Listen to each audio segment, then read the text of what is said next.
Hello, नमस्ते। कैसे हैं आप लोग? उम्मीद है सब लोग अच्छे होंगे। तो आपका स्वागत है हमारे यूट्यूब चैनल ऑलवेज न्यू 142 पर।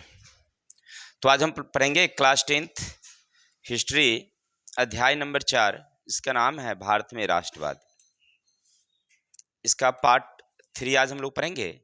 इससे पहले हम लोग पार्ट 1 और पार्ट 2 के बारे में पढ़ चुके थे कि भाई भारत में राष्ट्रवाद किसे कहते हैं।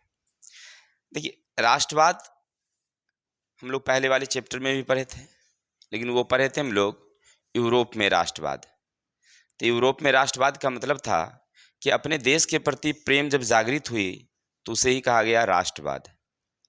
जैसे समाजवाद था, समाज के प्रति प्रेम समाजवाद, तो ठीक उसी तरह से राष्ट्र के प्रति जब अगर मन में प्रेम जागृत हो तो राष्ट्रवाद। भारत में हुआ क्या कि प्राचीन सभ्यता संस्कृति तो दुनिया की सबसे बड़ी सभ्यता संस्कृति में गिनी ही जाती थी। यूनान के बाद भारत का ही स्थान आता है, अभी भी आता है, पहले भी थी। लेकिन क्या होता है कि भारत की जो प्रसिद्धि थी, ऐसा माना जाता था कि वर्ल्ड में एक सोने की चिड़िया के रूप में इसे देखा जाता था। परिणाम तो क्या होता है कि इसकी प्रसिद्धि ही इसके विनाश का सबसे बड़ी कारण बन जाती है। और सबसे बड़ी बात, यहाँ पर सोने चांदी के खजाने तो थे ही, और जो मानव आवश्यकताओं की सबसे महत्वपूर्ण चीज उस समय की, जो स्वादिष्ट भोजन का एक आधार था मसाला, और शरीर ढकने के लिए जो वस्त्र चाहिए, वो दोनों भारत में उपलब्ध थी। और यूरोपीय व्यापारी उसी उद्देश्य से हमारे भारत आना शुरू किए, और धीरे धीरे अंग्रेजों ने पूरे भारत पर लगभग 100 वर्षों में अपना विशाल साम्राज्य स्थापित किया। यानी 1757 में उनकी पहली प्लासी की लड़ाई हुई, और उसके बाद 1857 तक डलहौजी ने लगभग पूरे भारत पर अपना एक अधिकार मतलब स्थापित कर दिया, जिसे भगाने में हम लोगों ने 90 वर्षों तक लगातार प्रयास किया। 1947 को हम लोग आज़ाद हुए, यानी 1857 की पहली सैनिक विद्रोह के बाद 1947 तक लगातार लड़ते रहे, तब जाकर के हमारी देश आज़ाद हुई थी। इसकी एक छिटपुट घटना हम लोग पढ़े थे, जिसमें 1885 में हमने देखा कि भारत में भारतीय राष्ट्रीय कांग्रेस की स्थापना हुई, और उसके बाद लगातार कई घटनाएं घटती है और गांधी युग की शुरुआत होती है, जिसके बारे में हमने पिछले वीडियो में देखा था।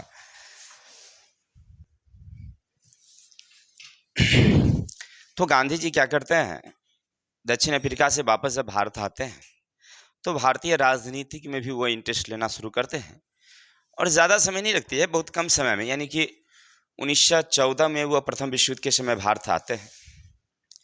उसके बाद लगातार उनकी प्रसिद्धि बढ़ती जाती है, और 1917 में सबसे पहला उन्होंने चंपारण सत्याग्रह में जब उन्होंने सफलता हासिल की, उसके बाद उनकी प्रसिद्धि पूरे लगभग देशों में हो जाती है। ठीक इसी समय एक घटना घटती है, जलियांवाला बाग हत्याकांड 13 अप्रैल 1919 ईस्वी को, जिसके कारण पूरे देश में एक बहुत बड़ी आक्रोश की भावना होती है। और जब खिलाफत आंदोलन चलता है खलीफा के विरोध में, तो वहाँ पर क्या होता है कि गांधी जी उसका समर्थन देते हैं, और समर्थन देने के बाद क्या मतलब समझिए एक तरह से इत्तेफाक कि गांधी जी जैसे ही खिलाफत आंदोलन का अध्यक्षता करते हैं, ठीक उसी समय 2-3 दिनों के अंदर ही अंग्रेजों ने अपने जो खलीफा पर लगाए गए प्रतिबंध थे उसको वापस ले लेता है।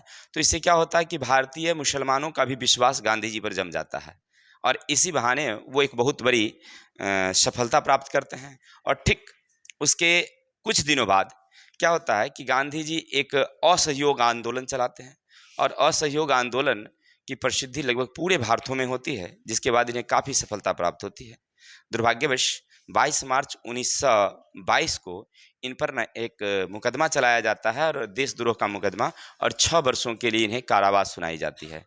लेकिन अभी जेल गए नहीं थे, अंग्रेजों ने इसमें मुकदमा चलाया था, कारावाह में मतलब डालने की बात हुई थी। और ठीक इसी बीच जो होता है ना, क्या होता है, 4 अप्रैल 1922 को चौरी चौरा घटना होती है, जिसमें बहुत सारे लोगों को नामजद किया जाता है, और उन्हें बचाने के लिए क्या करते हैं, ये उस सारे मतलब अपने सिरे ले लेते हैं, और गांधी जी चले जाते हैं जेल।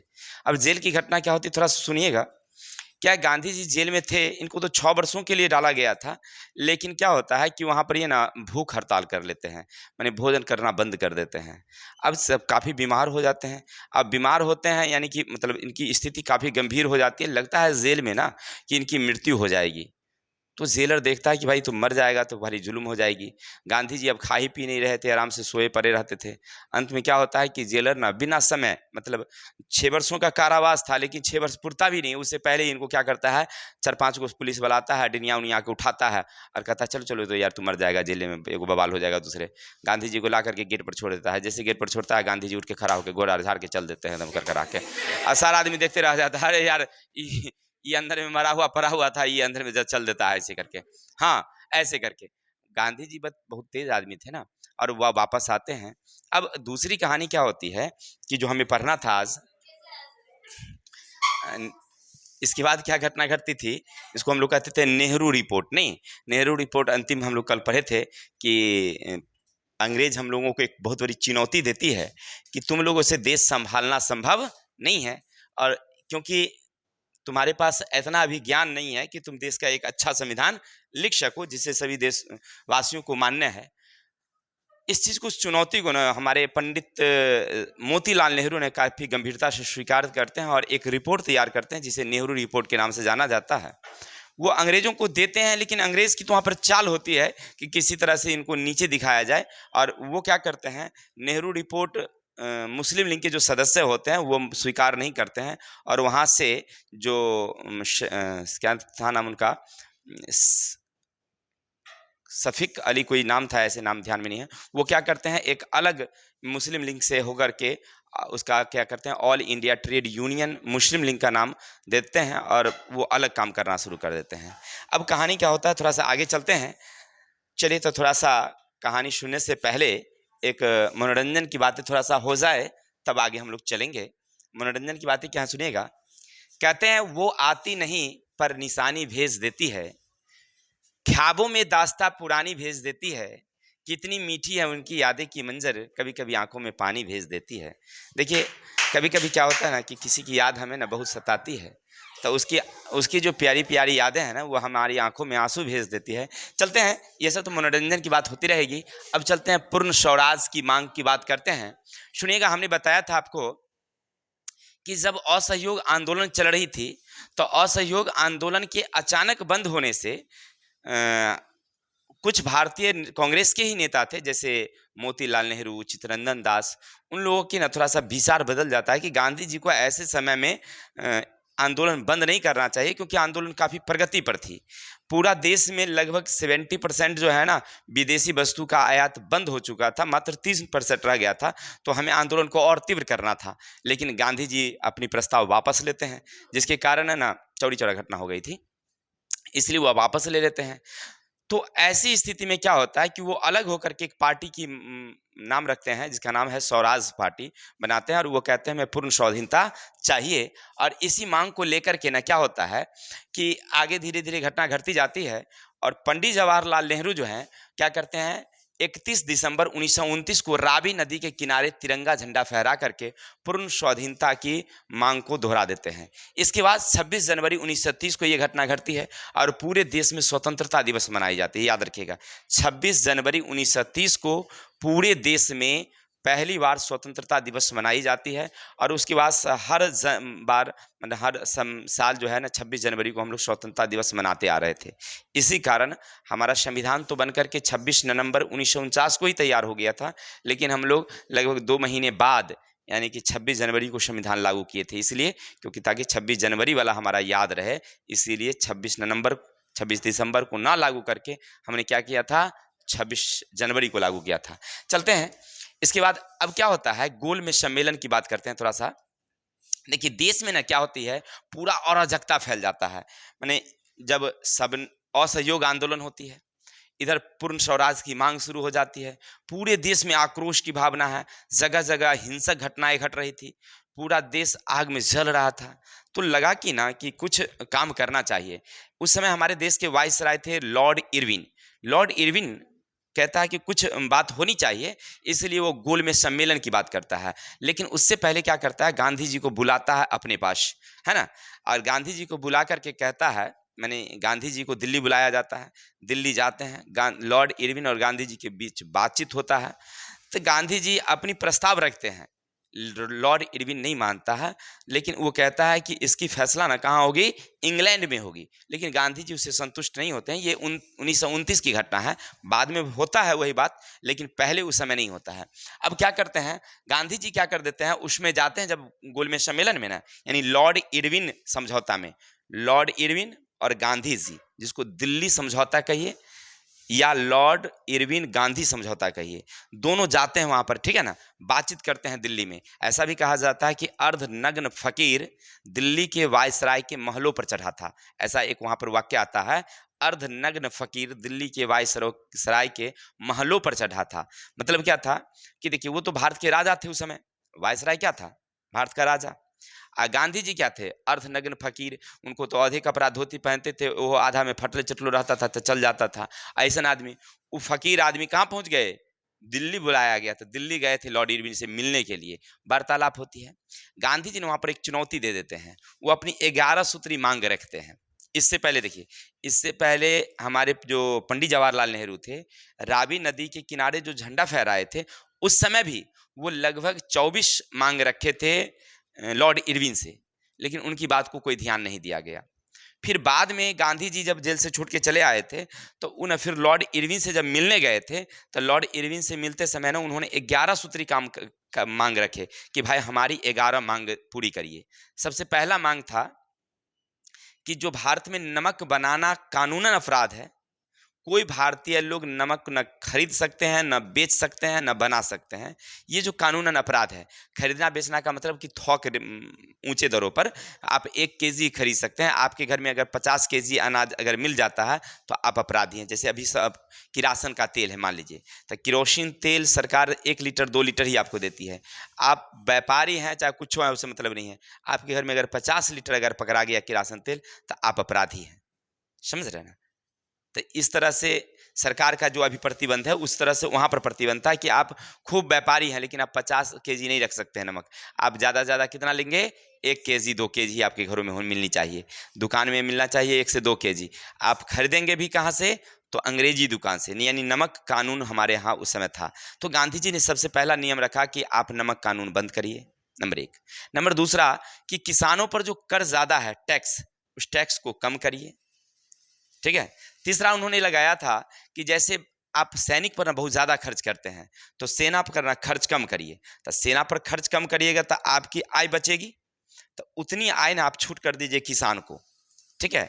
और सारे बहुत सारे उसमें नियम थे। साथ ही साथ उन्होंने ये भी कहा था कि भारतीयों को ना हथियार रखने का एक लाइसेंस दीजिए, यानी हर भारतीय जो योग्य हैं वो अपना लाइसेंस, बंदूक आर्म का मतलब लाइसेंस रहेगा तो अपना रख सकता है अपनी सुरक्षा के लिए, ऐसा। तो गांधी जी ना कि जब ये गए वहां पर लॉर्ड इरविन से बात किए, तो बुलाया गया था, जबकि समझौता के लिए बात करने के लिए बुलाया गया था। गांधी जी ने वहां पर बात कही भी, और पत्र के माध्यम से दिए थे, क्योंकि मौखिक बातें नहीं होती है। कोई अधिकारी के सामने आप जाएंगे तो लिखित होनी चाहिए। तो चिट्ठी दिए, गांधी वो लॉर्ड इरविन पढ़बो नहीं किया, उसको मोड़ के ना करके रख लिए। तो गांधी जी कह दिए तो ठीक है, तो चलिए मैदान में होगा फरियोल, चलेगा सबने अवज्ञा आंदोलन। चुनौती दे दिए थे कि अगर हमारी मांग पूरी नहीं हुई तो हम लोग क्या चलाएंगे, सबने अवज्ञा आंदोलन। सबने अवज्ञा का मतलब होता है कि देश के जो नियम कानून है ना, उसका हम नहीं कर मानेंगे, उल्लंघन करेंगे। अगर आप हमारी बात को नहीं मानते हैं, हमारी 11 सूत्री कार्यक्रम है, इसको अगर आप नहीं मानते हैं तो इसका उल्लंघन होगा और हम लोग शुरू करेंगे सबने अवज्ञा आंदोलन। एक देशव्यापी आंदोलन की बात शुरुआत कर रहे थे, क्योंकि अब क्या ना, गांधी जी एकदम प्रतिबंध हो चुके थे। अब इसके लिए क्या होता है समझिएगा,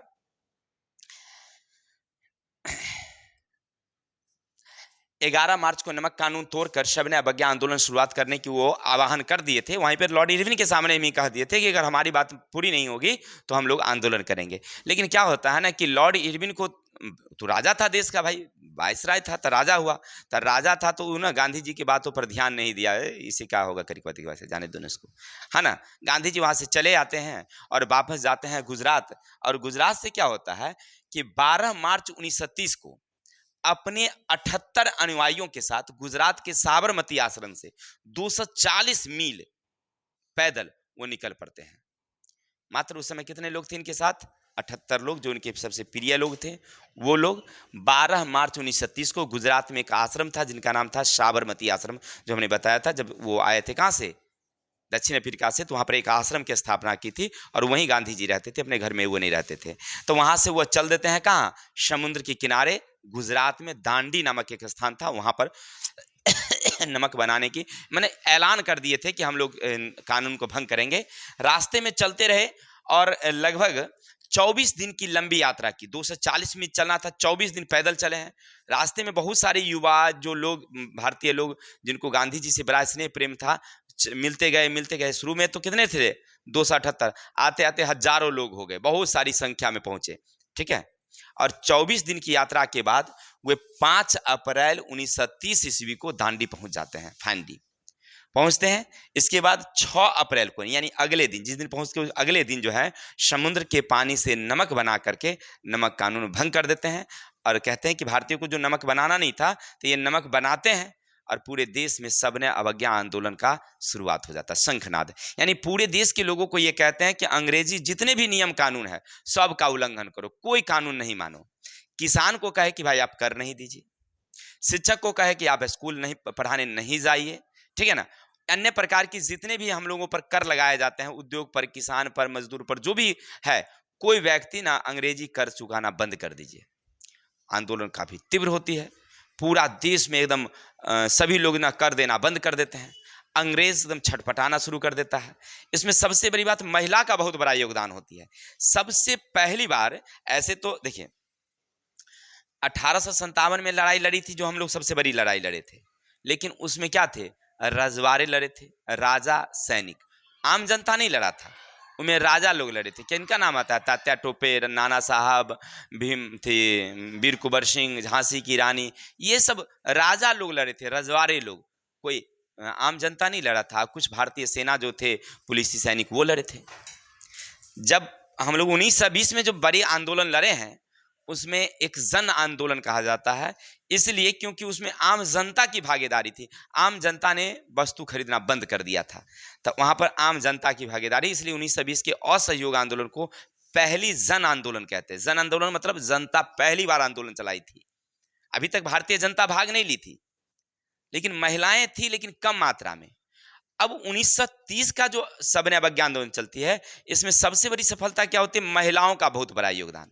अब पहली बार महिला हम लोगों के साथ आती है, क्योंकि इससे पहले हम लोग देखे थे कि हिंद चीन में जब राष्ट्रवाद हुआ था, तब महिलाएं वहां पर खुलकर भाग ले रही थी। नहीं, उससे पहले हम लोग और सारे आंदोलन देखे, तो वहां पर देखे कि भाई महिलाएं सब सहयोग दे रही थे, तब भारतीय महिलाओं ने कहाँ पीछे रहने वाली थी, ये लोग भी साथ देना शुरू किया।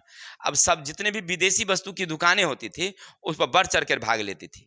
कोई भी भारतीय, मतलब अंग्रेजी पुलिस आती थी, उसको मारने पीटने में ना महिलाएं बहुत बड़ा योगदान।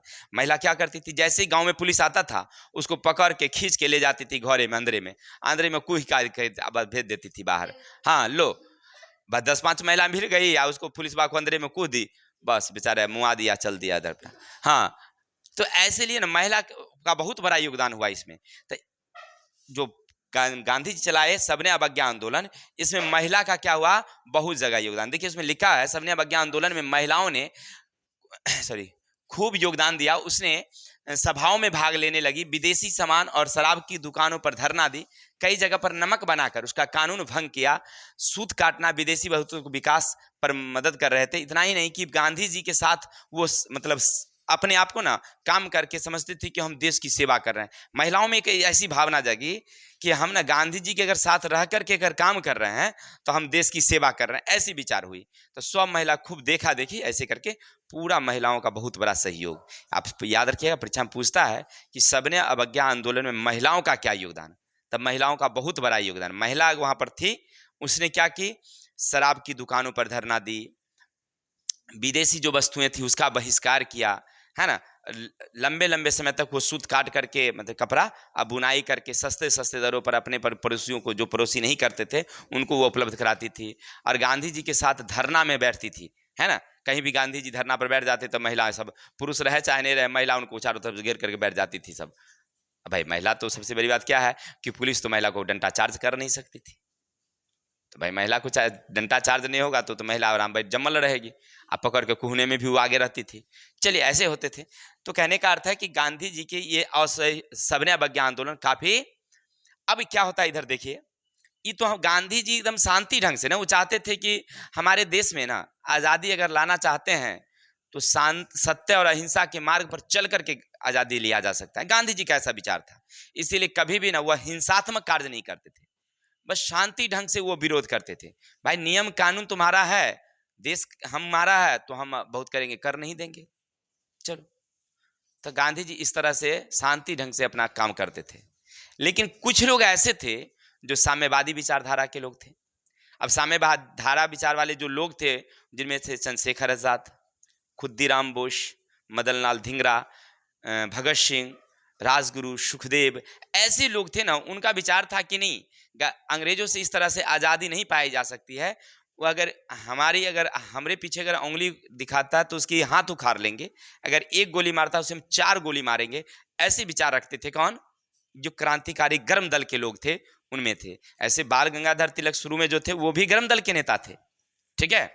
लेकिन बाद में उनकी मृत्यु के बाद उसका कमान संभालते हैं कौन? चंद्रशेखर आजाद। चंद्रशेखर आजाद को लोग मतलब काफी प्रेम से देखते थे उनको। वहां पर पंडित जी कहते थे, जितने भी लोग थे बहुत प्रेम की दृष्टि। जानते हैं बचपन के दिनों में जब वो मात्र 10 साल के थे, उस समय साइमन कमीशन भारत आया था। उस समय नहीं, सॉरी, साइमन कमीशन नहीं, कोई आंदोलन ऐसे चल रही थी, मात्र 10 साल के थे। और उस जुलूस में ना ये भी भाग ले लेते हैं। आज जुलूस में भाग ले लेते हैं तो इनको पकड़ लेता है अंग्रेजवा, ले जाता है इनके पास। मात्र 10 साल के थे, 8-10 साल का लड़का थे। स्कूल से धिया पुता के साथ ना होता, हुरे हुरे में चल देते हैं वो भी जुलूस में। अब इनको जब ले जाता है मजिस्ट्रेट के सामने, तो मजिस्ट्रेट पूछता है कि आपका क्या नाम है? तो कहते हैं मेरा नाम आज़ाद है, जबकि इनका नाम चंद्रशेखर था, लेकिन कहते हैं आज़ाद है। पिता का क्या नाम है? तो स्वाधीन था। घर कहाँ है? तो जेल खाना। बड़ी बेरहमी से मारता है इनको, पूरा लंगटा करके धर के पूरा बेत से धर के फोड़ फाड़ देता है। और जय बारी बेत मारता है तय बारी कहते हैं भारत माता की जय, अंग्रेजों का नाश हो। तब तक ये मारते हैं, वो अंग्रेज मारता है इनको, तब तक ये बेहोश नहीं होते हैं, तब तक मारते रहता है। लेकिन ये बाद में ना बाहर निकलते हैं और प्रतिज्ञा ले लेते हैं कि अब की बार से अब हमको जो है अंग्रेज कभी जिंदा नहीं पकड़ेगी। वही होता भी है। उनकी अंतिम स्थिति क्या होता है कि वो इलाहाबाद के अल्फ्रेड पार्क में अपने एक मित्रों के साथ वहाँ बैठे हुए थे, और अचानक नहीं, हमेशा अपने साथ पूरी गोली रखते थे, एकदम पूरा छल्ला करके। इनका तस्वीर देखिएगा, हमारे अथी पर लगा हुआ भी है। तो हमेशा क्या करते थे, मतलब रखते थे। अल्फ्रेड पार्क में थे। लेकिन क्या होता है कि कोई एक व्यक्ति ने इनको कह देता है जाकर के अंग्रेजों का कि चंद्रशेखर आजाद ने वहाँ पर खड़ा। लेकिन ये क्या होते हैं ना कि इनका चेहरा ना थोड़ा सा भारी भरा है, पहचान में जल्दी आ जाता था कि यही चंद्रशेखर आजाद है। नाट बाबर वहाँ पहुँच जाता है अपने सैनिकों के साथ, चारों तरफ से घेर लेता है। इनका मित्र उतनी जान पहचान की थी नहीं, वो निकल जाता है चुपके से, लेकिन फंस जाते हैं ये। अब दोनों तरफ से गोलियां चलती है। ये क्या करते हैं कि जो नाट बाबर को मारते हैं ना, इनकी कलाई में लग जाती है गोली। नाट बाबर की कलाई में गोली लगती है, जबकि नाट बाबर जब मारता है तो इनकी जांग में गोली लगती है। अब ये बेचारे कहीं जा भी से अंतिम गोली रहती है, ये क्या करते हैं अपने सिर में मार करके खुद ब खुद ढेर हो जाते हैं। लेकिन नाट बाबर को ना बहुत डर था इनके साथ, क्योंकि बहुत तेज तराक के लोग थे, कभी भी चकमा देते थे पुलिस को। इसलिए क्या करता है, नाट बाबर समझता था कि चंद्रशेखर आजाद है, ये सामान्य व्यक्ति नहीं है, बहुत खतरनाक आदमी है। इसलिए मरने के बाद भी पहले दूर से 7-8 गोली मार लेता है, और जब पूरा देख लेता है कि शांत हो गया, अभी हिलने डुलने वाला नहीं है, तो जाता है धीरे धीरे वहाँ पर, क्योंकि जानता था कि चंद्रशेखर आजाद कहीं गिरलों में 2-4 गोली चला सकता है। इसीलिए पहले मार के एकदम तसल्ली कर लेता है, मरल के बाद तसल्ली कर लेता है कि अभी मर गया है बिल्कुल, गोली मार के तब जाता है उनके पास। ऐसे थे चंद्रशेखर आजाद। लेकिन उससे पहले थोड़ा सा चलते हैं। क्या होता है कि गांधी जी अहिंसा और सत्य के मार्ग पर चलकर देश को आजाद कराना चाहते थे। गर्म दल के सदस्य अपनी आजादी बम और पिस्तौल के बल पर लेना चाहते थे, सशक्त क्रांति देश में लाना चाहते थे। इसलिए दिल्ली में 1928 में हिंदुस्तान सोशलिस्ट रिपब्लिक आर्मी की स्थापना की गई, जिनके सदस्य थे चंद्रशेखर आजाद, बटुकेश्वर दत्त और प्रमुख नेता थे। ये सब मिल करके क्या बनाए, हिंदुस्तान सोशलिस्ट रिपब्लिकन आर्मी, यानी 1928 इसमें याद रखिएगा। इसके बाद क्या होता है कि 1929 में भगत सिंह और बटुकेश्वर दत्त ने श्रमिक विवाद अधिनियम के विरोध में केंद्रीय विधानसभा में बम फेंका, जिनका उद्देश्य था बाहरी सरकार को सुनाने के लिए धमाका जरूरी है। क्या होता है कि ऐसे भगत सिंह भी बहुत खतरनाक आदमी थे, इनको बुझना चाहिए उस समय, लेकिन क्या होता है कि ये उतना ध्यान नहीं देते हैं। चले जाते हैं दिल्ली, और दिल्ली जा करके और वहाँ पर जो है केंद्रीय असेंबली में जो संसद है ना उसमें जा करके और दुतल्ला पर चढ़ जाते हैं और नीचे सभाएं चल रही थी, ऊपर से बम फेंक देते हैं। लेकिन बम फेंकते हैं ना तब, क्योंकि इनका उद्देश्य था मारना नहीं था, मारना होता तो जहां सभा चल रही थी उस पर फेंकते नहीं, लेकिन ये क्या करते हैं बाहर फेंकते हैं, जहां बैठी हुई ना उसके बाहर अलग से फेंकते हैं ताकि किसी को कोई तरह का घटना ना घटे। लेकिन अंग्रेज को लगता है कि ये ना हम पर हानि पहुंचाने के लिए दिया फेंका है, और इनका उद्देश्य था कि सरकार ऐसे हमारी बात नहीं समझ रही है, अब बम फेंकेंगे, धमाका होगी, डरेंगे। और साथ ही साथ क्या होता है ना कि उस समय भगदड़ हो जाता तब भाग भी सकते थे, लेकिन ये भागते नहीं है, साथ में पर्चा फेंकते हैं, कहते हैं कि बहरी सरकार को सुनाने के लिए धमाका जरूरी है, और नारा भी लगाते हैं। आता है पुलिस पकड़ लेता है, पुलिस पकड़ तो लेता है और इनको ले जाता है जेल। इसके बाद क्या होता है, एक और व्यक्ति थे जिनका नाम था सैंडर्स। सैंडर्स की हत्या के आरोप में इनके 3 व्यक्ति पर मुकदमा चलाया जाता है। एक है जिनका नाम है भगत सिंह, दूसरा का नाम था सुखदेव और तीसरा का नाम था राजगुरु। तीनों पर ना एक मुकदमा चलाया जाता है और देशद्रोह तथा सैंडर्स की हत्या के विरोध में इन्हें फांसी की सजा सुनाई जाती है। इस जेल में थे गांधी जी, उस समय सविनय अवज्ञा आंदोलन किए भी नहीं थे उस समय। किसको, जो लॉर्ड इरविन थे ना उसको पत्र दिए थे।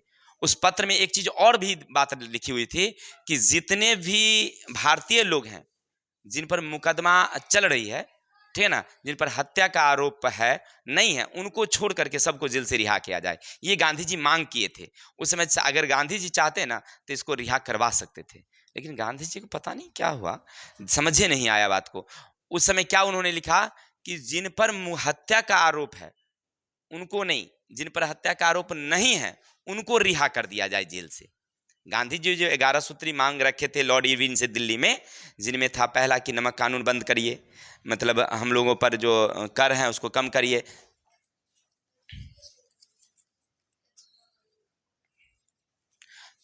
चलिए, तो इस तरह से आरोप जो लगाए गए थे, तो उसमें जो मतलब मांग जो रखी गई थी उनमें एक और मांग रखी गई थी कि जितने भी लोग भारतीय लोग जो जेल में हैं उन पर जिन पर हत्या का आरोप नहीं है उनको छोड़ा जाए। अगर गांधी जी उसमें अगर यही लिख देते कि सभी भारतीयों को जो जेल में है छोड़ा जाए तो मे भी ये लोग बच जाते ना, लेकिन गांधी जी इनको बचाए ही नहीं।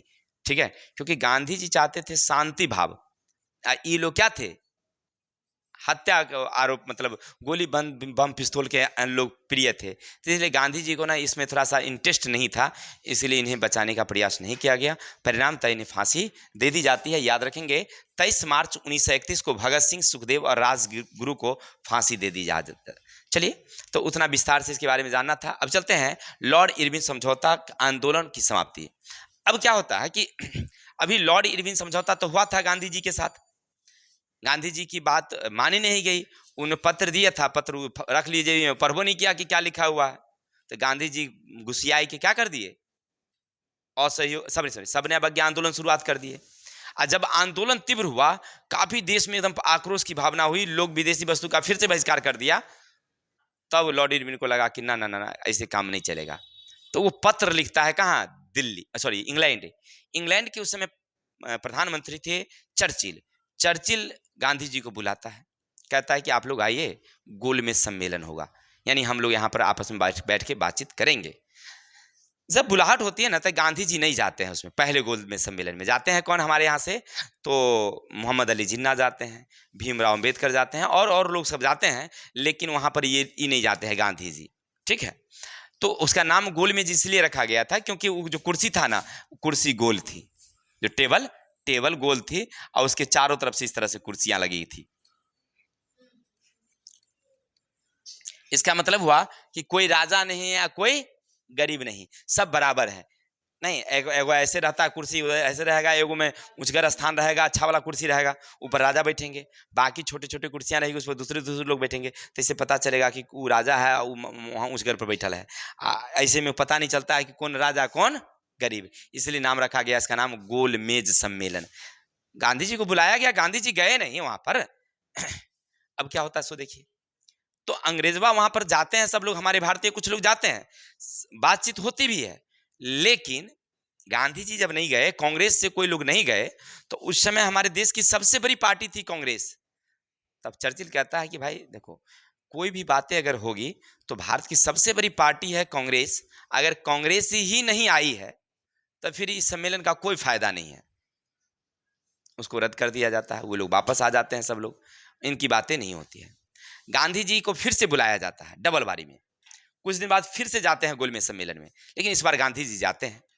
तो जाते समय ना एक आश्वासन दिया जाता है कि आप ना सविनय अवज्ञा आंदोलन को बंद कर दीजिए, आपकी मांगों को पूरी की जाएगी। कुछ बातें इनकी पूरी की जाती है, ठीक है ना, लेकिन सब मांग पूरी नहीं होती। 11 सूत्री कार्यक्रम जो दिए थे उनमें से मात्र कुछ ही मांग, इनकी 5 शायद मांग पूरी होती है, बाकी मांगे पूरी नहीं होती है। गांधी जी चल कहते हैं चलो भाई कम से कम इतना तो माना है, बाकी दिल्ली से वहाँ इंग्लैंड से मना लेंगे। हाँ, तो यहाँ से सविनय अवज्ञा आंदोलन जो चल रही थी उसको क्या कर देते हैं, बंद कर देते हैं, और चल जाते हैं कहाँ, इंग्लैंड। इंग्लैंड जाते हैं द्वितीय गोलमेज सम्मेलन में गांधी जी, वहाँ बातचीत होती है। लेकिन चर्चिल जो इनसे बातचीत करता है ना इनके महत्व को नहीं दिया जाता है एकदम। वो अपना जो उनका उद्देश्य है ना, वही उद्देश्य के पालन के लिए इनको कहा जाता है, मनाया जाता है कि आप हमारी बात को मानिए। गांधी जी कह रहे थे कि आप हमारी बात को मानिए।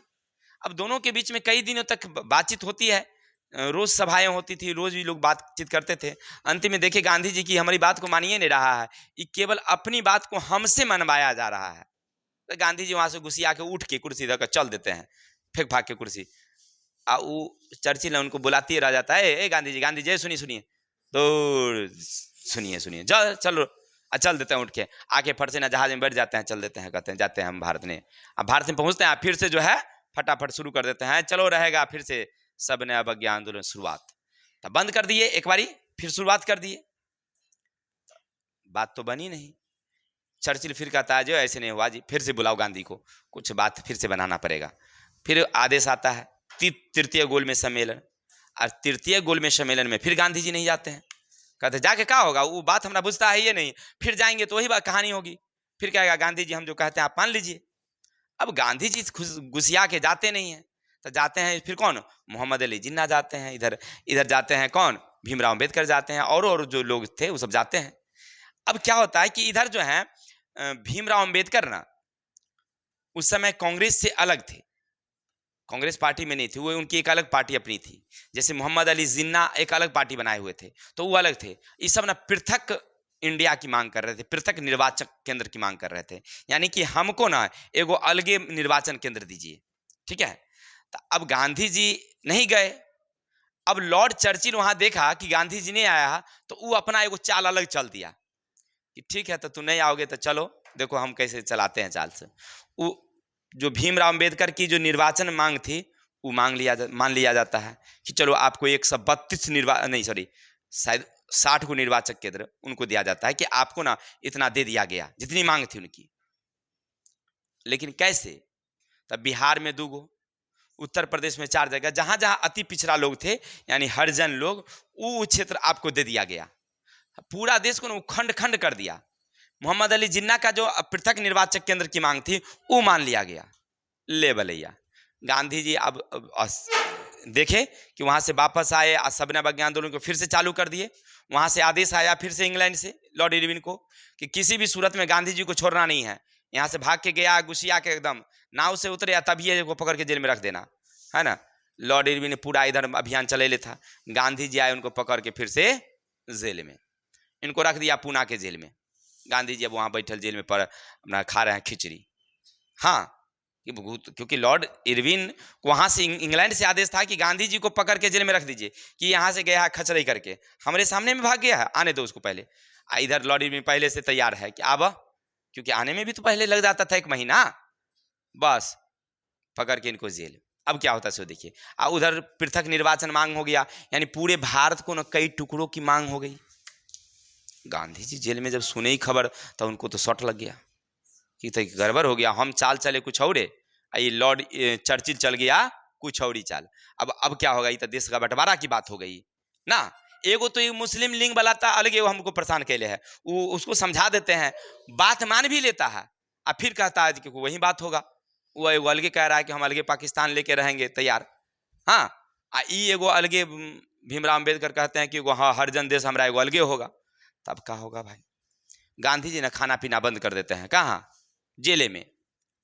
जेल में बंद हो जाता है, लोग समस्या में आ जाते हैं कि भाई गांधी जी मर जाएंगे तो, क्योंकि गांधी जी एक बहुत बड़ी पावर थे, देश को आजाद करने में उनके बड़ी इतना ना किसी के पास प्रसिद्धि नहीं थी। कोई नेता उस समय ऐसा नहीं था कि जिस पर अंग्रेज पर दबाव हो सके। गांधी जी नहीं गए तो गोलमेज सम्मेलन विफल हो गई भाई, तनिक बात नहीं था। इसलिए वहां जाइए लिखवा दीजिएगा थी पर। तो इसीलिए वो क्या करते हैं कि गांधी जी को मनाना बहुत जरूरी था। सब नेता आते हैं भीमराव अम्बेडकर को मनाते हैं, कहते हैं भैया मान जाओ ना तू लोग, ऐसे में तो कामे गड़बड़ा जाएगा, गांधी जी मर जाएंगे, बस काम खेला खत्म ना। इसके लिए क्या होता है, गांधी जी और भीमराव अम्बेडकर के बीच एक समझौता होता है पूना में, जिसे पूना पैक्ट के नाम से, पूना समझौता के नाम से 26 सितंबर 1932 को दोनों के बीच में एक समझौता होता है। याद रखिएगा, पूना समझौता किसके बीच, गांधी जी और भीमराव अम्बेडकर। कब याद रखेंगे, 26 सितंबर 1932 को मुंबई के जो पूना है ना, पूना में दोनों के बीच में समझौता होती है। गांधी जी ना उनको कहते हैं हरिजन, ठीक है ना। गांधी जी तो ऐसे छोटे थे, भीमराव अम्बेडकर मोटे थे, उठाइए ना होता था, लेकिन तभी जो है उस समय तो जवान आदमी थे, तभी वो गोरार पकड़ के उठा लेते हैं, कहते हैं कि आप हरिजन हैं। हरिजन का मतलब क्या होता है, हरि का मतलब होता है हरि विष्णु, अजन माने लोग। आप तो क्या है, भगवान के आदमी है भाई। आपको कौन कहा है, आपको अंग्रेजवा कहा है 60 को निर्वाचन केंद्र, हम आपको 132 निर्वाचन केंद्र देते हैं। आपको हम कितना सीट देते हैं, कांग्रेस की सरकार में आपको 132 सीट पर चुनाव लड़ने का अधिकार मिलेगा। अंग्रेज कहा था आपको 60 ना है भैया, आपको 132 देते हैं, लेकिन कांग्रेस के साथ में रह के, यानी दो पार्टी मिलके रहेंगे, हम लोग पार्टी में रहेंगे, साथ साथ रहेंगे, आपको 132 जगह पर आपकी लोग लड़ेंगे, खड़े होंगे। ये बात तो ठीक था, लेकिन गांधी जी बहुत तेज आदमी थे, वो चाल चल देते हैं, वो हरिजनमा वो सबको पकड़ के अपना पास कर लेते हैं, अब भीमराव अम्बेडकर को अलगे छोड़ देते हैं। हाँ, तब भीमराव अम्बेडकर कहता है गांधी जी लगा दिए फेरा हमको ना, पहले क्या किए, हमारा साथ समझौता किए, तो समझौता ठीक है। अब हरिजन को क्या किए, वो तरह तरह के पत्रिका एगो निकाले, हरिजन पत्रिका, उसमें गांधी जी, और उसमें हरिजन के बारे में ना सुंदर सुंदर बातें, निर्वाचक केंद्र तक सब, गांधी जी की एक पावर अलग थी। सब हरिजन ना जितना भी था, इन मतलब जो न्यूनतम जाति के लोग थे, तो वो लोग ना सब गांधी जी को मानने लगे, गांधी जी की बात से काफी प्रभावित हुए। तो अब देखा भीमराव अम्बेडकर की, अगर गांधी जी की बात नहीं मानोगे ना तो ये हमरे पत्ता साफ कर देंगे ना, तब मजबूरन में फिर से दोनों एक साथ हो जाते। कौन, भीमराव अम्बेडकर और गांधी जी। गांधी जी मनाते भी थे और बिगाड़ते भी थे, बहुत अच्छे आदमी थे।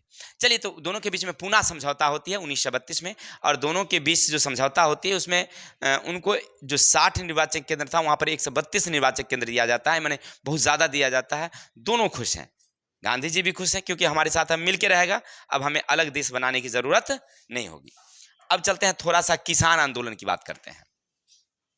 किसान आंदोलन तो पहला हम लोग देखे थे चंपारण में 1917 में, 1917 में किसान पर जो मतलब ज्यादा से ज्यादा कर था, 3 कठिया नियम था, इसके विरोध में वहां आंदोलन चली थी, जो हम लोग पिछले दिन देखे थे। अब चलेंगे खेरा किसान आंदोलन।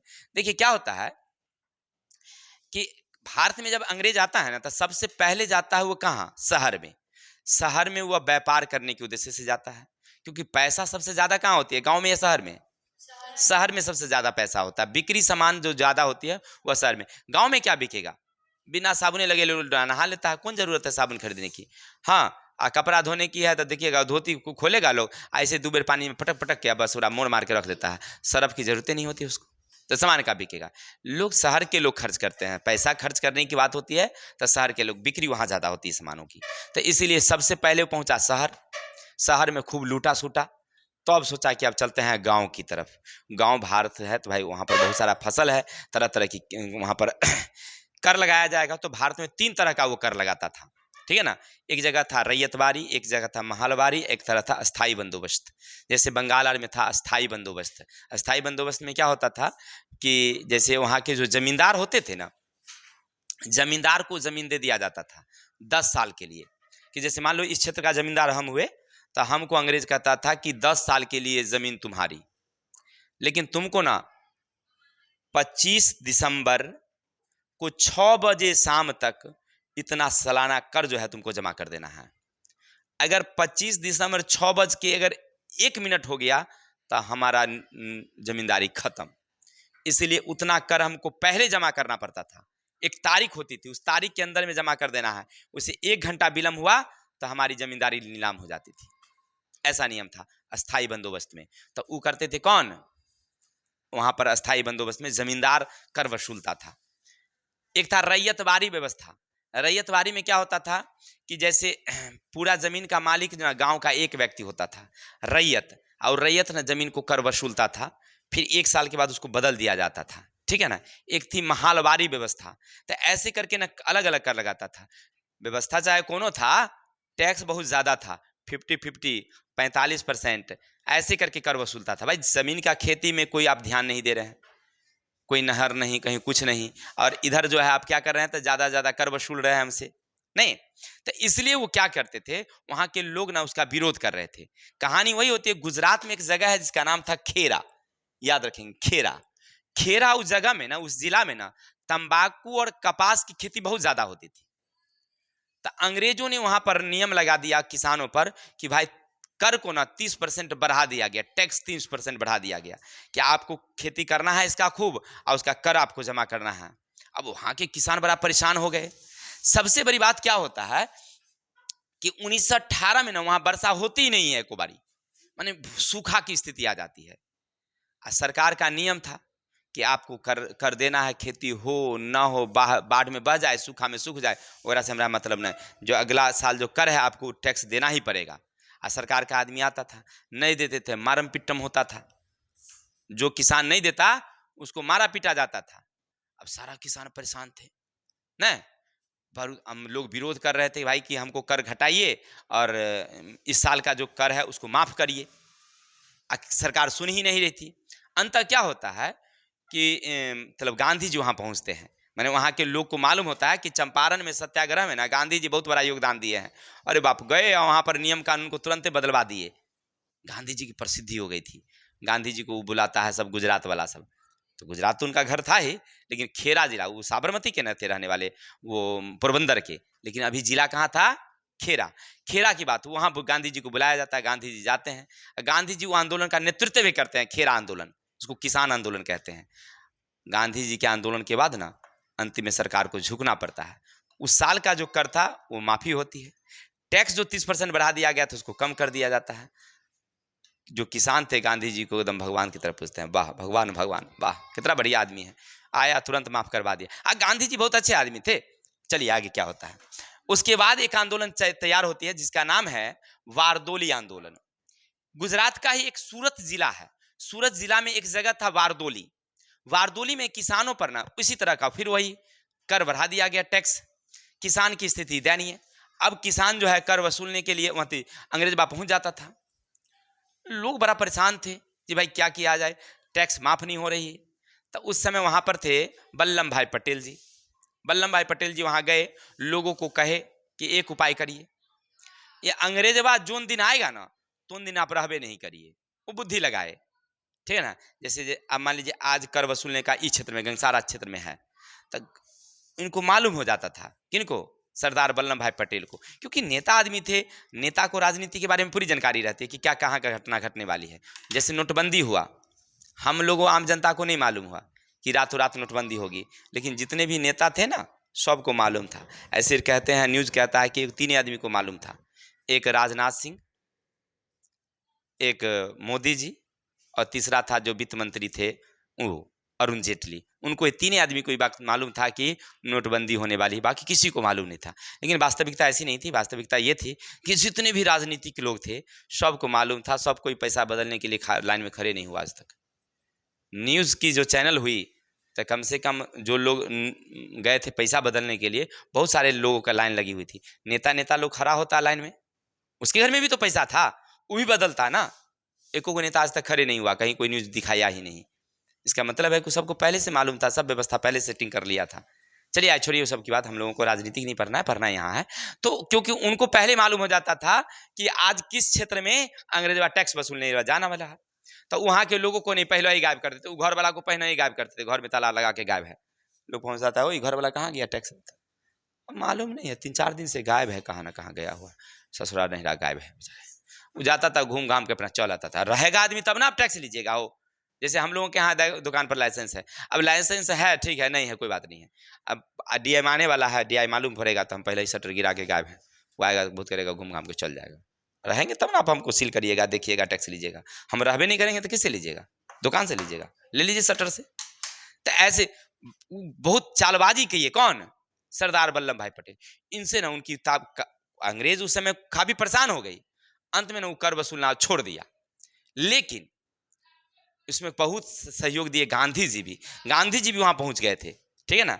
लेकिन वहां की महिलाओं ने इनकी चालबाजी से, जो टैक्स बचने का एक उपाय था, उससे बचने के लिए महिलाओं ने इनको कहा सरदार। यानी बारदोली आंदोलन में वल्लभ भाई पटेल को सरदार की उपाधि दी गई थी पहली बार। चलिए, इसके बाद क्या होता है कि वहां पर जो रेल कर्मी थे, उन्हीं के सहयोग से उन्होंने हड़ताल कर दिया था। गुजरात में, जो सूरत में जितने रेल कर्मी थे हड़ताल कर दिए थे, किनके सहयोग से? सरदार वल्लभ भाई पटेल के। तो सरकार को अंत में झुकना पड़ा और बारदोली किसानों पर जो कर था उस कर को माफ किया और कर को कम भी किया। तो ये थे किसान विद्रोह, किसान का आंदोलन, जिनमें कहाँ कहाँ हमने देखा है? एक बिहार के चंपारण में तिनकठिया नियम के विरोध में, दूसरा देखा आपने गुजरात के खेरा में तंबाकू और कपास के उत्पादन पर जो 30% कर बढ़ा दिया गया उसके विरोध में, और तीसरा देखा आपने बारदोली किसान आंदोलन, जिस पर अधिक से अधिक कर लगाए गए थे, इसके विरोध में। 3 किसान आंदोलन आपने देखा पूरे भारत में। ये ऐसे तो आंदोलन सब जगह हो रही थी, लेकिन ये सब आंदोलन ज़्यादा महत्वपूर्ण रहा भारतीय इतिहासों में। अब चलते हैं श्रमिकों का आंदोलन। किसान के साथ साथ ना श्रमिक भी बहुत परेशान थे। सबसे बड़ी बात क्या होता था? देखिए, किसान पर ना ज़्यादा से ज़्यादा कर लगाया गया, किसान ज़्यादा टैक्स देना पड़ रहा था, तो किसान को अब बचता नहीं था। ऐसे अंग्रेजों ने बहुत सुविधाएं भी दी थी। जैसे देखिए, हमारे गुजरात की बात करेंगे, राजस्थान की बात करेंगे, जहां बारिश नहीं होती थी, उस इलाकों में, खास करके राजस्थान का जो इलाका था, राजस्थान के इलाकों में उन्होंने नहर योजना शुरू की थी। जो सिंधु नदी है, जो वहाँ पर सतलुज नदी है, उससे एक नहर निकाला गया और पूरे राजस्थान में फैला दिया गया, जिसको कहा गया इंदिरा गांधी नहर। और उस नहर के किनारे लोगों को ना यहाँ से मतलब काम करने के लिए ले जाया जाता था। जैसे हमारे देश से बहुत सारे किसान को ले जाया जाता था विदेश व्यापार मतलब काम के लिए, छोटे छोटे काम के लिए, उनको कहा जाता था गिरमिटिया मजदूर। याद रखिएगा, परीक्षा में पूछता है गिरमिटिया मजदूर किसे कहते हैं। गिरगिटिया नहीं लिख दीजिएगा, गिरमिटिया। तो गिरमिटिया मजदूर क्या था? सदस्य हमारे बिहार में जो लोग नहीं होता है, जो न्यूनतम जिसको पढ़ल लिखल नहीं था, ऐसे किसानों को, उत्तर प्रदेश के जो कुछ किसान मतलब मजदूर थे, उस सबको ना एक निश्चित समय के लिए निश्चित वेतन पर उनको ले जाता था इंग्लैंड, या जहाँ जहाँ इंग्लैंड की सरकार थी वहाँ वहाँ उनको न्यूनतम काम में लगाया जाता था, घटिया घटिया काम में, जैसे खेती करना है, पशुपालन करना है, सड़क बनाना है ना, ऐसे कामों में उनको लगाया जाता था। तो वेतन भी कम देता था। तो ऐसे मजदूर क्या कहलाए? गिरमिटिया मजदूर कहलाए।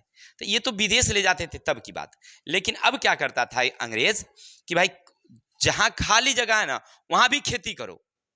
तो खेती करने के लिए वो जगह नहर बनवाया, और वहाँ पर आदमी तो है नहीं, क्योंकि पहले से वहाँ आदमी रहा नहीं, सूखा बंजर जगह था, तो वहाँ आदमी था नहीं। तो अब क्या करता था, बिहार के कुछ लोगों को, उत्तर प्रदेश के कुछ लोगों को, जहाँ जनसंख्या ज़्यादा थी, खेतीबाड़ी करने वाले लोग थे, उसको यहाँ से वहाँ ले जाता था नहर के पास। वहाँ पर छोटी छोटी कॉलोनी बनाता था और उसमें उसको रख के कहता तुम यहीं रहो, यहीं पर खाओ पियो और खेतीबाड़ी करो। ऐसे जगह कहलाया केनाल कॉलोनी, यानी नहर बस्ती। ठीक है, आपसे पूछा जाएगा कि केनाल कॉलोनी, केनाल का मतलब होता है नहर और कॉलोनी माने होता है बस्ती, यानी नहर बस्ती क्या था? तो लिखेंगे राजस्थान के कुछ जगह में जहाँ खेती बाड़ी नहीं होती थी, अंग्रेजों ने वहाँ क्या बनाया? नहर। नहर बनवा कर वहाँ पर खेती करने के लिए बिहार, उत्तर प्रदेश, पश्चिम बंगाल के किसानों को वहाँ पर ले जाकर के बसाया जाता था कि आप यहाँ पर रह करके खेती बाड़ी करिए, और वहाँ पर किसान से खेती करवाई जाती थी। तो इसे कहा गया नहर बस्ती। ठीक है, जैसे आप देखे थे हिंद चीन में क्या किया गया था, जो वहाँ पर डेल्टा प्रदेश था, डेल्टा प्रदेश में नहर बनवा करके खेती बढ़ाया गया, चावल का उत्पादन वहाँ क्या हो गया? बढ़ गया। ठीक उसी तरह से अपने देश में भी अंग्रेज से किया था। ठीक है ना, तो खेती बाड़ी में उत्पादन बढ़ाने के लिए कुछ जगह किया था, लेकिन कहाँ? जहाँ पर नहर की सुविधा नहीं थी वहाँ पर व्यवस्था किया, लेकिन जहाँ खेती बाड़ी हो रही थी वहाँ पर नहीं। वहाँ पर किसान को कहता था तू अपने से मेहनत करके करो, पानी ढो के लाओ अपना कंधा पर से बड़ी बड़ी, और टैक्स भरा ले जाता था। तो इसीलिए किसान, अब किसान को जब बचता नहीं था तब बहुत सारा किसान क्या किया, खेती बाड़ी छोड़ दिया। अब जैसे देखिए, अब हम किसान हैं, हम तो एक रैयत किसान है भाई, जमीन तो हमारा है नहीं, हम तो जमीन मालिक से लेकर के काम करते हैं। इस साल फसल नहीं हुआ तो टैक्स तो हमको देना पड़ेगा।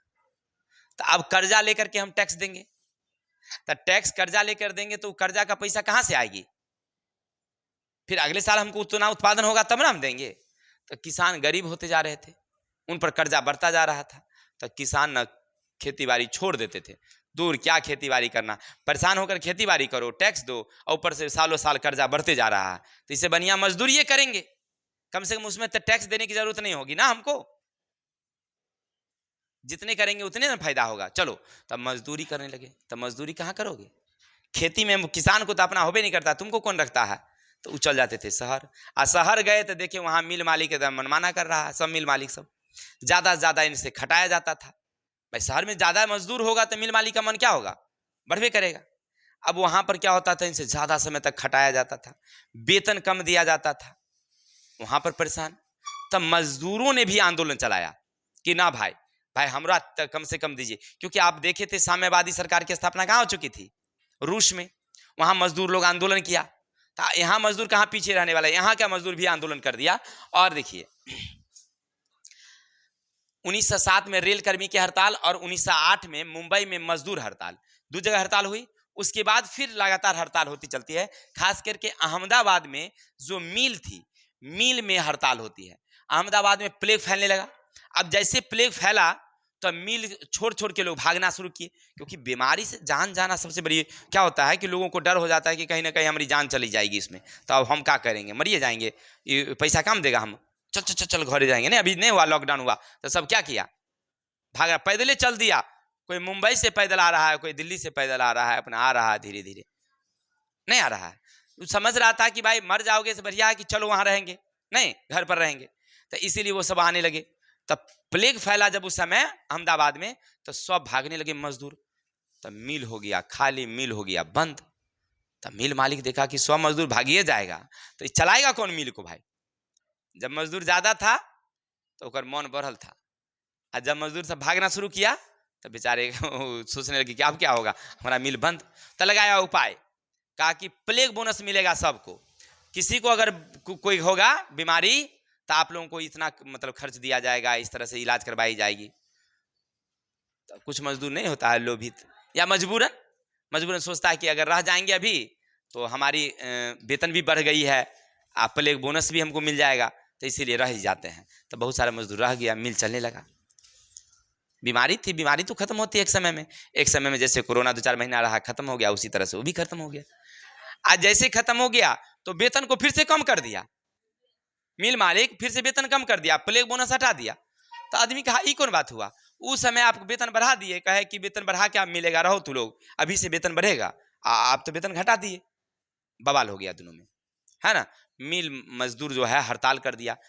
इस तरह से अहमदाबाद में बहुत सारे मिलों में क्या हुआ, हड़तालें हुई। एक मिल की बात नहीं थी, वहां पर जितने मिल थे अहमदाबाद में, सारे मिलों में क्या हो गया, हड़ताल हो गया। अब सारे मजदूरों ने मिल करके 31 अक्टूबर 1920 को मुंबई में लाला लाजपत राय की अध्यक्षता में all India trade union Congress की स्थापना किया। ये मजदूरों का क्या था, संगठन था। ये मजदूरों का क्या था, संगठन था। थोड़ा सा ना सब लोग रात में खूब सोया करिए, पढ़ते समय ना जब आप नींद में रहिएगा तो क्या समझ पाइएगा। हमको नहीं लगता है कि इंटरेस्ट आता है, जब इतना जबकि शांति से पढ़ाई होती है, फिर भी अगर नींद में है इसका मतलब है कि आपको पढ़ने में मन नहीं लग रहा है। चलिए आइए किताब की ओर। तो आपसे पूछा जाएगा कि all India trade union Congress, देखिए एक है सीधे भारतीय राष्ट्रीय कांग्रेस, तो उसकी स्थापना 1885, लेकिन यहां कह रहा है all India trade union Congress. ये किसका है, मजदूरों का संगठन था। पहली बार मजदूरों ने एक संगठन बनाया, किसके अध्यक्षता में, लाला लाजपत राय की अध्यक्षता में, 31 अक्टूबर 1920 को। कहां, अहमदाबाद। अहमदाबाद कहां पड़ता है, गुजरात में पड़ता है, नहीं पड़ता है। तो वहां पर उन्होंने संगठन बनाया, मजदूरों का एक बहुत बड़ी आंदोलन। चलिए इतना तो आप समझ गए कि मजदूरों ने भी आंदोलन चलाया। अब चलता है जनजातीय आंदोलन। अब क्या होता है कि अंग्रेज अभी तक कहां पर थी, किसानों के पास थी, किसान से टैक्स वसूल रही थी। अब जो है ना वो जंगल की ओर ध्यान दिया। और जंगल की ओर क्यों ध्यान दिया? तो अपने देश में उस समय झूम खेती थी, झूम खेती। झूम खेती समझ रहे हैं कि खेतों फसलों को मतलब जंगल को काट दिया जाता, आग लगाकर खेती कर लिया जाता। उन लोगों को जंगल के बारे में कुछ ना जानकारी नहीं था, जंगली लोगों को। वो लोग समझते थे कि हमारा धर्म है, परंपरा है, चल रहा है। अंग्रेज को उस समय दो चीज़ों की ज़्यादा जरूरत थी। पहला तो भारतीय लकड़ी जो होती थी ना बहुत मजबूत होती थी, तो उससे नाव जो बनता था ना मजबूत लंबा टिकता था। अंग्रेजबा का जो लकड़ी होता था वो बड़ा मुलायम होता, 2-4 साल में बड़की बड़की जहाज गल जाता था पानी में। अब भारतीय नाव जो होता था बहुत बहुत दिन से चलता था, 20-20 साल चलता था, एक बार नाव बन जाता था। कहा कि भाई इंडिया का जो नाव लकड़ी है ना बहुत मजबूत है, इससे ना नाव बनाने में सुविधा होती है। तो इसलिए एक नंबर। दूसरा नंबर, उस समय रेल का विकास हुआ था, तो रेल का डब्बा बनाना हो, स्लीपर बनाना हो, इस सब के लिए भारतीय लकड़ी चाहिए। आई भारतीय सब क्या करते थे, जला देते थे। इसलिए जंगल अधिनियम बनाया कि जंगल की कटाई बंद, जंगल में कोई भी मतलब चारागाह नहीं होगा, जंगल को संरक्षित घोषित कर दिया गया। और साथ ही साथ वहां पर जो कुछ लोग काम करते थे उन पर भी टैक्स लगा दिया गया। अब जंगल के लोग यानी जनजाति समाज के लोग में पहला तो जंगल में वो जाना परंपरा समझते थे, तो आप विरोध कर दिए कि जंगल में आप जा नहीं सकते हैं, खेती बाड़ी नहीं कर सकते हैं, आप पशु नहीं चरा सकते हैं, है ना। खेती बाड़ी करेंगे तो उसका कर दीजिए। आप कोई बिजनेस व्यापार कर रहे हैं, क्योंकि वहाँ को लोग जो बुनाई कर रहा था, कुछ लोग बांस के सामान हाथ करघा का काम कर रहे थे, उस पर टैक्स लगा दिया गया। तो अब जंगली लोग ना परेशान हो गए, जनजाति समाज के लोग। और सबसे बड़ी बात एक और चीज क्या हुआ जानते हैं, वो दीकू समाज को लाके बैठा दिया उसमें, दीकू। अब दीकू कौन था? तब बाहरी लोग था। जैसे देखिए, जैसे हम इस समाज के लोग हैं, आपस में सब आदमी रहते हैं, कैसनो केनाहू रहते हैं, कोनो बात नहीं है कि नहीं। अब बाहरी एगो जो बाहर का आदमी जो है, एगो कोनो आकर के हमारे बीच समाज में बस जाए, तो हमको बड़ा डर रहता है कि क्या करेगा, कैसा आदमी है वो ना। वो होता था सेठ साहूकार को होता था। दीकू जो होता था क्या कहलाता था? सेठ साहूकार। वो अलग जाति का होता था, लेकिन जंगली लोग उसको दीकू कहते थे। तो वो क्या करता था, उनको कहता था अंग्रेजवा के तू लोग ओकरा से टैक्स लो, कर्जा लेके खेती बाड़ी करो। तो अब लोग कर्ज उससे लेता था दीकू से, खेती बाड़ी करता, घाटा लग जाता था, उसका जमीन जोत लेता था, या कई तरह के उसको अत्याचार होता था। इसलिए ना सब लोग उनका क्या करने लगे, विरोध करने लगे। कौन? जनजाति समाज के। तो उन जनजाति समाज में तो कई विद्रोह हुए, जिनमें हुआ मुंडा विद्रोह,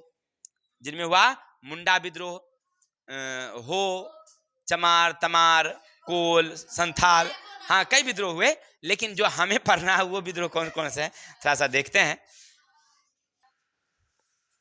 चलिए बाजी, तो जनजाति समाज का जो पहला विद्रोह था, जिनमें था सबसे प्रमुख थे अल्लूरी सीताराम राजू जी का। उनका नाम था अल्लूरी सीताराम राजू भाई, ठीक है ना। उन्हीं का जो है विद्रोह था। क्या होता है देखिए, 1916 में एक विद्रोह होता है जिसका नाम है रंपा विद्रोह। 1916 में रंपा विद्रोह हुआ, जिसमें अल्लूरी सीताराम राजू द्वारा चलाया गया विद्रोह सबसे व्यापक रहा। ये रंपा जाति के थे। वो जो है ना, वो जो विद्रोह चलाए वो सबसे ज्यादा विद्रोह ज्यादा रहा। देखिए लोग ना जो मतलब रंपा जाति के लोग थे, इनको ना भगवान समझते थे, कहते थे इसमें ना चमत्कारी गुण है। किसमें? अल्लूरी सीताराम में। तो ये ना भगवान इनको मानते थे सब लोग। तो इन लोगों को उपदेश देते थे कि भाई शराब नहीं पियो, चोरी नहीं करो, ऐसे आदिवासी समाज के लोगों को समझाते थे। और ये गांधी जी के विचार से काफी प्रभावित थे। अपने अल्लूरी सीताराम जो है अपने किससे प्रभावित थे? गांधी जी के विचार से। और उधर जो है लोगों को समझाते भी थे। असहयोग आंदोलन जो चला था, तो उससे नहीं काफी प्रभावित हुए थे। पूरे जनजाति समाज में भी विद्रोह हुआ था इस चीज का, ठीक है। साथ ही साथ अल्लूरी सीताराम क्या करते थे, कोई भी जो अंग्रेजी पुलिस का ठिकाना होता था, थाना पर आक्रमण कर देते थे अपने आदिवासी समाज को लेकर के। कई अंग्रेज अधिकारी को मार भी दिए, सरकारी संपत्ति को नुकसान भी पहुंचाए। तब पूरा अंग्रेजों के आंख के नहीं कांटा बन गए, किरकिरा बन गए। अरे आदेश दिया गया कि उसको पकड़ो, जेल में डालो। वही हुआ, अभियान तेज हुआ, अल्लूरी सीताराम राजू को पकड़ लिया गया और इन्हें कठिनाई मतलब बहुत कठिन जो है यातनाएं दी गई और इनकी फांसी की सजा हो गई। अंग्रेजबा ना क्या करता था, फांसियों देता था से गजब ढंगा से, एकदम 20 सड़के पर ले जाकर के चौराहा पर तब फांसी देता था। घिसिया के पूरा रोड में घुमा के, ना समझे, जैसे जीप में बांध देता था हाथ को, बस सड़क पर घुमाया जाता था, पूरा ये सब जो है पूरा छिला फिला के बराबर हो जाता था। तब ले जाता था बीच चौराहा पर फांसी देता था। मतलब कि देख लो तू लोग, अगर तू लोग हमारा विरोध किया तो जैन हाल एकरा तोने हाल तोरा, डर से कोई समझ जाता था कि भाई अंग्रेज खतरनाक आदमी है, नहीं देखे थे। पिछले बार देखे जो 1857 में जो क्रांति हुई थी, क्या हुआ, राजा के बेटे मोहम्मद थी जफर का, बहादुर शाह जफर के बेटे को, दोनों को गर्दनें काट के एकदम छपाक से अल्ले गया, सिर ले जाके राजा को दिया, कहाँ, रंगून जेल में, कि देख ला बेटा के मुंह तनीसा का हाल हो लो, तोरो का हाल हो तो देख ला। भाई कैसा अंग्रेज भाई था ना, समझ रहा है ना। जलियांवाला बाग हत्याकांड तो देखिए लिए, 1000 लोगों को एक बार में स्वाहा। चलिए, तो अल्लोरी सीताराम राजू की मई 1924 में क्या हो जाती है, मृत्यु। अब चलते हैं टाना भगत आंदोलन। झारखंड का, सुनिएगा, छोटा नागपुर में एक उराव जनजाति थे, इनके बीच एक व्यक्ति थे जिनका नाम था टाना भगत।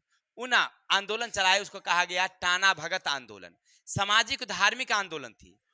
ये एकेश्वरवाद पर बल देते थे, लोगों को समझाते थे कि चोरी नहीं करिए, झूठ नहीं बोलिए, बस सेम कहानी। अंग्रेजों के विरुद्ध ये आंदोलन चला रहे थे, ठीक है। वही होता है, फिर से अंग्रेज जो है फिर से अभियान चलाती है, टाना भगत को फिर से क्या कर लिया जाता है, पकड़ के जेल में, ठीक है। तो इस तरह से जो जनजाति समाज थे, कई विद्रोह किए अंग्रेजों के खिलाफ। और इस सब किस समय हुआ था, तो असहयोग आंदोलन 1920 के समय की बात है। माने कहने का अर्थ है 1920 में जो आंदोलन चली थी वो बहुत बड़ा आंदोलन था। उधर किसान आंदोलन चला रहा है, इधर सैनिक आंदोलन चला रहा है 1920 में, इधर आम जनता आंदोलन, उधर जनजाति समाज, पूरे देश में आंदोलन नहीं था, बहुत बड़ा आंदोलन था। पूरा देश में आंदोलन को देख करके लगा कि उसको ना अब हमारा देश जो है हाथ से निकल जाएगा। अंग्रेज बात सोच रहा था मने मने, लेकिन तभी दबा दबा के कुचा कुचा के रखा है और थोड़ा थोड़ा नियम में सुधार करना शुरू किया था। लेकिन चलिए आगे चलते हैं, हमें पढ़ना है इस चैप्टर में एक और बात, साम्यवाद और समाजवादी। देखिए, जब 1917 में रूस में रूसी क्रांति हुई तो साम्यवाद का प्रचार हमारे देश में भी हुआ, कि कुछ लोग ना साम्यवादी विचारधारा से हमारे देश में प्रभावित थे। वो चाहते थे कि हमारे देश में कैसी सरकार बने, साम्यवादी सरकार बने, ठीक है। इसीलिए वो भारत के लोगों में साम्यवादी विचारधारा मालूम है ना कैसा है, कि अगर सीधी उंगली से घी नहीं निकलेगा तो टेढ़ा करना पड़ेगा। मतलब क्या, कि अगर अंग्रेज हमें सीधी मुंह से अगर हमारी आजादी नहीं देती है तो क्या होगा, चल तो फट्टा।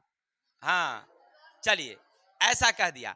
अब क्या होता है कि अच्छे गाना नहीं सुने हैं, तब वही बात, तब वही साम्यवादी का तो वही विचार है कि भाई तुम बात नहीं मानोगे तो चल तो फट्टा भाई। अब देखिए, लेकिन वो चलेगा कौन, बाराती वाला नाच में, लेकिन यहाँ बाराती वाला नाच नहीं है।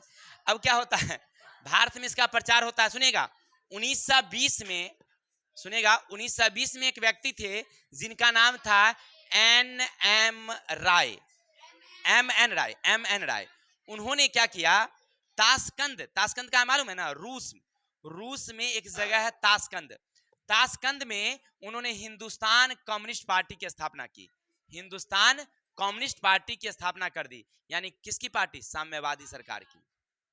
बाद में क्या होता है कि पार्टी टूट जाती है, लेकिन भारत में इनकी झलक देखने को मिलती है। यानी यहाँ के लोग भी चाहते थे कि अंग्रेजी सरकार हट जाए और हमारे देश में किसकी सरकार हो, साम्यवादी सरकार। चलिए, ये तो साम्यवादी सरकार थी, अब बाय फोर्सली बल के द्वारा लेना चाहती थी, ठीक है ना। इसलिए और पार्टी बनी 1925 में कानपुर में, सत्यभक्त भारतीय कम्युनिस्ट पार्टी की स्थापना की। सत्यभक्त नाम का एक व्यक्ति था जिन्होंने किसके स्थापना की, भारतीय कम्युनिस्ट पार्टी। वहां पर था हिंदुस्तान कम्युनिस्ट पार्टी। ताशकंद में किसने किया था, एम एन राय ने। और यहां पर सत्यभक्त ने कौन कर दिया, भारतीय कम्युनिस्ट पार्टी। यानी भारत में भी चाहते थे लोग साम्यवादी सरकार की प्रचार प्रसार। अब चलते हैं थोड़ा सा और आगे। अब कुछ लोग चाहते थे कि हमारे देश में किसका स्थापना हो, समाजवाद की स्थापना हो, है ना। अब समाजवाद का मतलब समझ रहे हैं ना, कि समाज में सब लोगों को बराबर का अधिकार हो, किसी की कोई सरकार नहीं हो, कोई विरोध ना करे। इसलिए बहुत सारे नेता थे, जिनमें खास करके हमारे बिहार के थे जेपी साहब, यानी जयप्रकाश नारायण। उन्होंने एक अलग पार्टी बनाई और चाहते थे समाजवादी सरकार हो। जैसे मतलब बाद में वो कांग्रेस से अलग हो गए थे देश आजादी के बाद भी, और वो चाहते थे कि हमारे देश में किसकी सरकार हो, समाजवादी सरकार हो। लेकिन हुआ नहीं, लेकिन वो चाहते थे। तो देश की आजादी से पहले भी 1930 में उनकी मांग थी कि हमारे देश में कैसी सरकार होनी चाहिए, समाजवादी, ठीक है। और उसके कई लोग थे, जैसे प्रमुख थे हमारे कौन, जयप्रकाश नारायण, जो साम्यवादी सरकार की स्थापना करते थे। 1931 में बिहार में समाजवादी दल की स्थापना भी उन्होंने किया था। चलिए, तो आप पूरी कहानी देख रहे थे। आपने देखा कि हमारे देश में कैसे अंग्रेज आई और कैसे कैसे हमने आज़ादी की लड़ाई लड़ी। अभी हमारा देश आज़ाद नहीं हुआ है, लेकिन चैप्टर में इतनी ही पढ़नी है, इसलिए आज हमें इतनी ही पढ़ा, और कल बाकी हम लोग क्वेश्चन आंसर के साथ आएंगे। तब तक के लिए हंसते रहिए, मुस्कुराते रहिए, हमें विदा दीजिए। जय हिंद, जय भारत।